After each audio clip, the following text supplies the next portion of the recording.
Bapak, Ibu, Saudara-saudari yang dikasihi dalam nama Tuhan kita Yesus Kristus, nats khotbah kita pada minggu saat ini tertulis dalam kitab Amsal pasal 3, dimulai dari ayat 9 hingga ayat 10.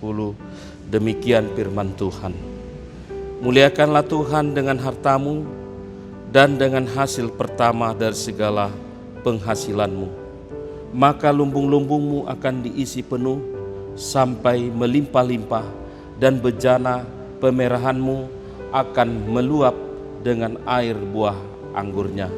Demikian firman Tuhan. Bapak, Ibu, Saudara-saudari, kitab Amsal adalah kitab pengajaran, di mana kitab pengajaran ini yang ditulis oleh Amsal Sulaiman, si Salomo, sebagai salah satu raja di tengah-tengah bangsa Israel, atau yang pernah sebagai raja memimpin bangsa Israel. Dia memberikan atau menulis kitab Amsal ini adalah sebagai bentuk pengajaran kepada generasi muda bangsa Israel. Artinya, Bapak, Ibu, Saudara-saudari, bahwa generasi muda bangsa Israel harus dibangun keimanan mereka. Karena melihat dari sejarah bangsa Israel, jika Tuhan tidak menyertai mereka dari pengalaman bangsa Israel keluar dari tanah Mesir menuju tanah Kanaan, dan selama di pembuangan Babel, Tuhan selalu campur tangan di dalam proses kehidupan mereka selama hidup di Mesir dan selama di pembuangan Babel. Karena banyak suka dan duka yang dihadapi bangsa Israel selama di tanah Mesir dan juga di pembuangan Babel. Jadi bangsa Israel tidak bisa jauh dari Tuhan. Itu nampak daripada bagaimana peranan Musa itu di dalam memimpin bangsa Israel keluar dari tanah Mesir. Banyak yang dialami oleh bangsa Israel, di mana ketika berjalan di gurun pasir, bangsa Israel pernah mengalami kelaparan, butuh makanan, sehingga Musa berdoa kepada Tuhan, maka Tuhan memberikan makanan kepada mereka, yaitu makanan manna. Cuman makanan manna itu hanya bisa dimakan mereka di satu hari itu, tidak boleh untuk makanan hari esok. Bapak, Ibu, Saudari, pernah juga bangsa Israel itu kehausan, sehingga Musa juga pernah berdoa kepada Allah supaya sungai Kerit itu yang sempat merah airnya diberikan Allah menjadi tawar, maka bangsa Israel bisa minum dari air sungai itu. Dan bagaimana pernah berjalan bangsa Israel di tengah-tengah gurun pasir, banyak ular yang mau untuk menggigit mereka, tetapi dengan doa para Musa kepada Allah, maka ular itu akhirnya punah atau mati, sehingga mereka membuat satu monumen sejarah, yaitu ular tembakau. Bapak, Ibu, Saudara-saudari, juga selama di perjalanan mereka melalui gurun pasir, mereka selalu membawa tabut perjanjian, di mana tabut perjanjian itu selalu mereka bawa, karena di dalam pemahaman, jika tabut perjanjian itu mereka bawa selama perjalanan sampai masuk ke tanah perjanjian Kanaan, Allah selalu menyertai mereka. Jadi tabut perjanjian adalah membuktikan atau menyuarakan bahwa Allah selalu di tengah-tengah mereka.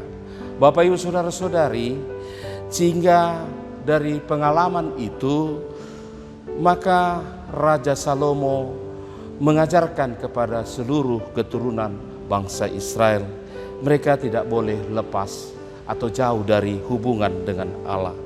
Sehingga dengan diberikan Allah berkat kepada bangsa Israel melalui Abraham, itu nenek moyang mereka, yaitu bagaimana nanti keturunan mereka seperti pasir di laut, dan bagaimana keturunan bangsa Israel itu akan mendapat berkat pintar, seperti bintang di langit. Sehingga itu adalah sebagai anugerah Tuhan diberikan kepada keturunan bangsa Israel. Namun kepintaran itu betul-betul harus dimaktubkan, harus disadari seluruh bangsa Israel dan keturunannya itu adalah anugerah Tuhan. Sehingga seluruh keturunan bangsa Israel itu harus diberikan pengajaran. Pengajaran apa? Yaitu pengajaran tentang iman. Di samping bagi keturunan bangsa Israel itu diajarkan tentang Taurat dan sejarah mereka. Sehingga mereka harus tetap kuat di dalam menghadapi suka dan duka. Dan tidak boleh lepas hubungan hidup mereka dengan Tuhan. Bapak Ibu Saudara-saudari, kita lihat di sini jika berkat itu diberikan kepada bangsa Israel, yaitu banyak keturunannya seperti pasir di laut dan juga keturunannya pintar. Artinya mereka harus dekat kepada Tuhan. Bagaimana caranya dekat kepada Tuhan? Sudah dikatakan di sini. Jika kekayaan itu, kepintaran itu diberikan Allah dan lain sebagainya, harus mereka berikan sebagian untuk Tuhan. Bagaimana untuk Tuhan itu? Mereka harus atau jangan lupa memberikan persembahan kepada Tuhan. Seperti peti perjanjian itu digunakan juga bagi mereka untuk memberikan persembahan kurban bakaran kepada Tuhan.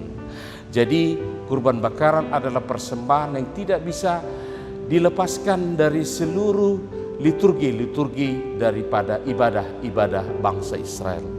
Baik ibadah di bait Allah dan juga selama perjalanan hidup mereka.